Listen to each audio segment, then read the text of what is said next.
शीतल और अभिमन्यु की शादी को 5 साल हो चुके थे, लेकिन अभी तक उनका कोई बच्चा नहीं हुआ था।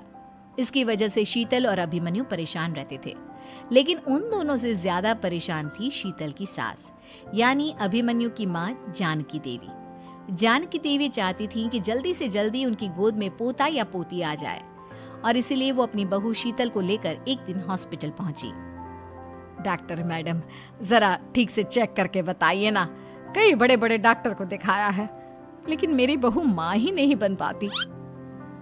मैंने शीतल को बहुत अच्छे से चेकअप किया है।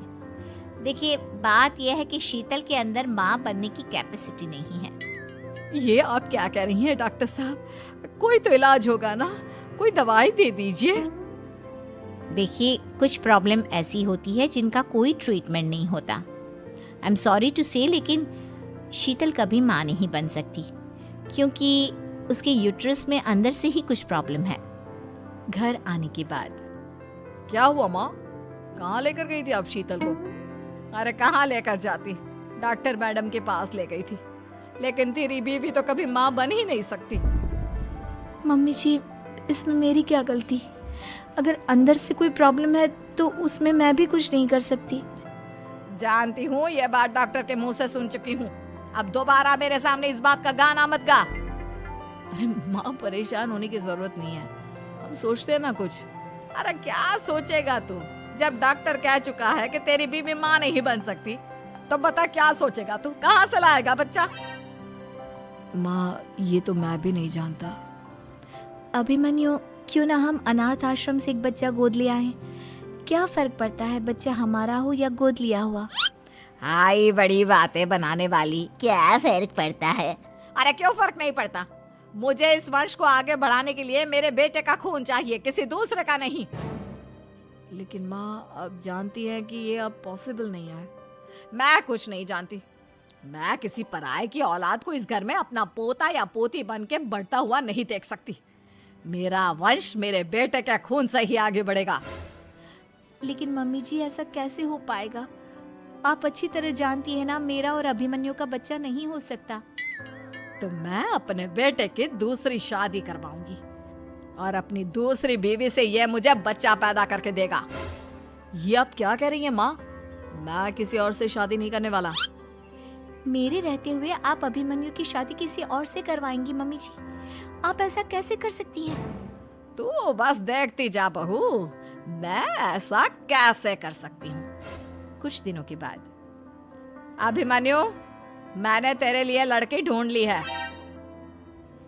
माँ, मैं आपको कितनी बार समझाऊं, मुझे किसी से शादी नहीं करनी है। पहले मेरी बात सुन। ये जो चमेली है ना, हमारे घर में काम करने आती है, वो तुझसे शादी करने के लिए तैयार है। मम्मी जी, आप अभिमन्यु की शादी एक नौकरानी के साथ करवाएंगी? वो इसलिए क्योंकि चमेली दिखने में बहुत खूबसूरत है, बच्चा भी सुंदर ही होगा। मम्मी जी, लेकिन एक बच्चे के लिए अपने बेटे की शादी नौकरानी के साथ करवाना, क्या ये सही है?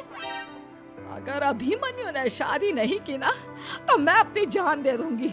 अब देख लो, अगर तुम्हें अपनी माँ की जान प्यारी है तो तुम्हें इस नौकरानी के साथ शादी करनी ही होगी। इस तरह जानकी देवी अपने बेटे अभिमन्यु की शादी नौकरानी चमेली के साथ करवा देती है। कुछ दिनों के बाद, नौकरानी से मालकिन बन के तो मजा आ गया। अब तो मैं इस घर की मालकिन हूँ। देखो, अपने आप को ज्यादा मालकिन समझने की कोशिश मत करो। एक बार तुम्हारा और अभिमन्यु का बच्चा इस दुनिया में आ जाए, उसके बाद तुम इस घर से हमेशा के लिए चली जाना। अरे जाओ जाओ, किसी और के आगे बातें बनाना। एक बच्चा तो पैदा नहीं कर सकी, बढ़िया आई। जाओ, जाकर मेरे लिए कॉफी बना कर लाओ। नौकरानी मैं हूँ या तुम? मम्मी जी, देखिए ना शीतल मुझसे किस तरह से बात कर रही है। शीतल, तुम्हें पता है ना चमेली प्रेग्नेंट है, मेरे बेटे के बच्चे की माँ बनने वाली है। वो जैसा कहती है वैसा करो। लेकिन मम्मी जी, वो मुझे नौकरों की तरह ट्रीट कर रही है। अरे तो करेगी ना, वैसे भी बहू तुम हो किस काम की? एक बच्चा तो पैदा नहीं कर सकती। जाओ, अब घर के सारे काम करो और चमेली को आराम करने दो। थैंक यू मम्मी जी, भगवान आपका भला करे। आप नहीं होती तो मैं नौकरानी से महारानी कैसे बनती? देखो, तुम्हें जो चाहिए सब मिलेगा। खूब खाओ पियो, मजे की जिंदगी जियो। लेकिन बस मुझे एक बच्चा पैदा करके दे दो। कुछ दिनों के बाद, मम्मी, बच्चे के लिए आपने मेरी शादी चमेली के साथ करवा तो दी, लेकिन दिन और रात का चैन मिट गया है। सारा दिन शीतल और चमेली की बहस चलती रहती है। अब शीतल को इस घर में रखने से क्या होगा? मैं तो कहती हूँ उसे घर से निकाल दो, है भी किस काम की। मैं ऐसा नहीं कर सकता माँ, वो मेरी पत्नी है, उससे बहुत प्यार करता हूँ मैं। तुम्हारी पत्नी चमेली है, चमेली, उससे प्यार करो। अरे तुम्हारे बच्चे को जन्म देने वाली है वो। अभिमन्यु, मैं खुद ही इस घर से चली जाती हूँ। वैसे भी अपने ही घर में नौकरों की तरह रहकर परेशान हो चुकी हूँ। घर की नौकरानी मेरे ऊपर हुक्म चलाती है, वो तुम्हारी पत्नी बन चुकी है। अब मेरा इस घर में क्या काम? अभिमन्यु के बार बार रोकने पर भी शीतल उस घर से चली जाती है। कुछ दिनों के बाद चमेली एक बच्चे को जन्म देती है। भगवान ने मेरी सुन ली, मेरे बेटे का घर भर गया, उसका अपना बच्चा इस दुनिया में आ गया। मम्मी जी, बच्चे को हाथ लगाने से पहले मेरी एक शर्त तो सुन लो। तुम कहना क्या चाहती हो चमेली? आपकी मम्मी को बहुत शौक था ना अपने पोते को खिलाने का। अब देखो, इस दुनिया में हर चीज की कोई ना कोई कीमत तो होती है। तुम अपनी आधी प्रॉपर्टी मेरे नाम कर दो, बच्चा तुम्हारे नाम। अरे लेकिन मैंने अपने बेटे से तुम्हारी शादी करवाई है, अब ये सौदेबाजी कहाँ से आ गई? जो औरत अपनी बहू को घर से निकाल कर एक नौकरानी के साथ अपने बेटे की शादी करवा दे, वो तो सौदेबाजी कर ही सकती है ना। उसका कैसे भरोसा कर सकते हैं? मुझे बस आप लोगों की प्रॉपर्टी चाहिए, उसके बाद ही बच्चे को आप हाथ लगा सकते हैं। मैंने कहा था ना मम्मी, आप गलत कर रही हैं। देखिए, उसका नतीजा आपके सामने है। जब शीतल को पता चलता है कि अभिमन्यु और चमेली का बच्चा दुनिया में आ गया है, तो वो अपने घर पहुंचती है। अभिमन्यु, कहाँ है आपका बच्चा? क्या मैं उसे देख सकती हूँ? कुछ भी मत पूछो शीतल, माँ की हुई एक गलती हम लोगों पर भारी पड़ रही है। वो नौकरानी अपनी औकात पर आ गई है और अब हमसे अपनी आधी प्रॉपर्टी मांग रही है, वो भी बच्चे के बदले में। एक बात कहूँ अभिमन्यु, आप उससे कुछ भी देने से मना कर दो। अरे कैसी बात कर रही हो? मेरे बेटे की औलाद है उसके पास, ऐसे कैसे मना कर दे? मम्मी जी, वो अभिमन्यु का बच्चा नहीं है, वो चमेली और उसके बॉयफ्रेंड का बच्चा है। ये तुम क्या कह रही हो शीतल?